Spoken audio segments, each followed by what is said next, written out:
Sa unang simbang gabi sa Bella Vista Clubhouse sa Barangay Santiago General Trias, Cavite, ay napakaraming tao, at isa sa mga sponsor si Ma'am Lori Stacy at ang LDS family. Pasko, may saya sa paligid, may ngiti sa bawat taong aming Matapos ang misa, ay namahaji ng snack si Ma'am Lori kasama ang LDS family.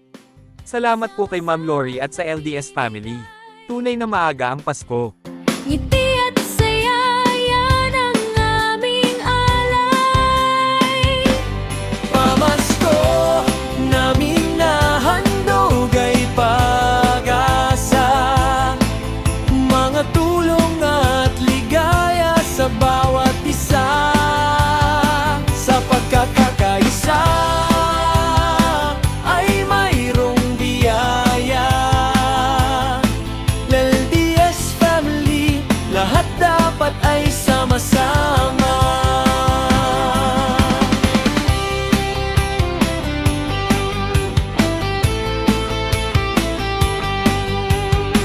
Sa puso't gawa, tunay na pagmamahalan. Proyekto namin ay gabay ang Diyos na may kapangalan. Bawat regalo may dalang pag-asa. Sa Pasko, hindi ka nag-iisa. Pamasko, namin nahandog ay pag-asa, mga tulong at ligaya sa bawat isa, sa pagkakaisa